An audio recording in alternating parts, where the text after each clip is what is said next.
No, this is a good story. I had a client coming into town. We spent weeks getting the property ready, and then I show up the day that it's actually happening, that the visit's happening, and construction crews are tearing up the property. They're digging without permission, and nobody let us know what was happening, so I couldn't even notify the tenants. It's a great story. I'll share the video with you.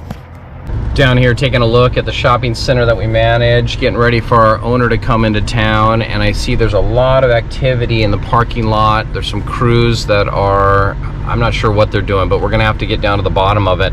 Looks like they're either drilling for utilities or putting utilities in, but we're gonna go scope it out and find out exactly what's going on. All right, just got off the phone with the manager for the excavation company. Incredible guy. But he was informing me that a lot of times they're not supposed to park on private property, which makes sense because it's liability for the owner.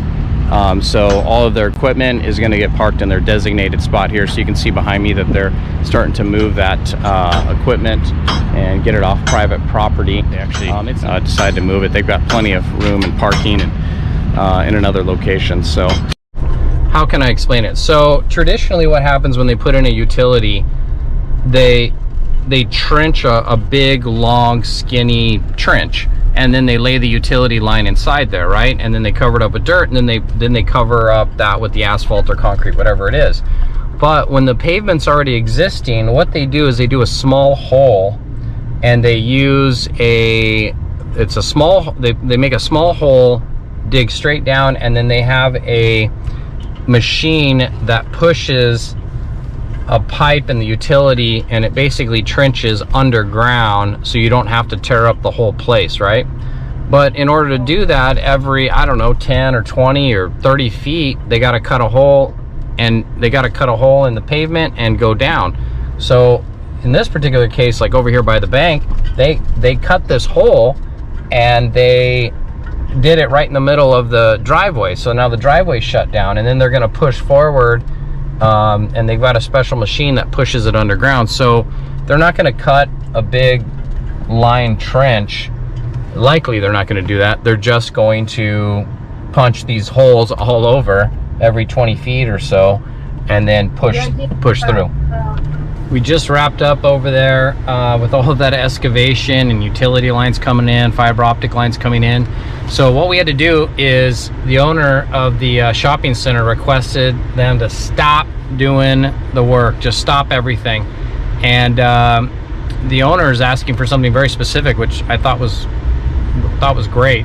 He wants a full detailed plan in writing of where these utilities are going to run, and some of them do cut into his property. So I mean, he owns that property.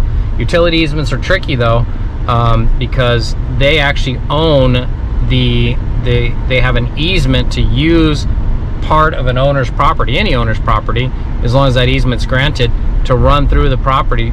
But what's on top, the owner owns the sidewalk, the grass. They own all kinds of stuff on top of it. So who's going to repair that? Which direction is it going to go? So there's a lot of unanswered questions. So today we've asked that utility company, and they're cooperating, we've asked that utility company to go ahead and submit their plan in writing and let us know who their subcontractors are. But in the meantime, the work had to stop on that property until we can make sure that we get their ducks in order. I think this is important for any property owner and any property manager, especially is you've got somebody coming in and doing work on your property. You need to maintain control. You need to stay in control of that property, because nowadays people will squat on your property. They'll come and do work on your property. They'll dump trash and illegal dumping on the property. They can do all kinds of stuff. So you always have to be protective of your property. And that's kind of, that's what our country's built on, is property rights. What are the rights of your property to own, operate, and use and benefit from your land? And it's just crazy how sometimes that can be under attack, right? Like it was today. It was definitely under attack when that utility company came in and just started plowing and digging up stuff. And there's definitely a communication mishap happening, because you've got a utility company bringing in utilities, but they're not actually doing the work. They're subcontracting somebody, and then that subcontractor could also be subcontracting excavators or somebody to operate the equipment for the trenching. So it can get really dicey pretty quick there. But more importantly, property managers, you always got to be watching that property and protecting it, and protecting the rights, the property rights for the property owner.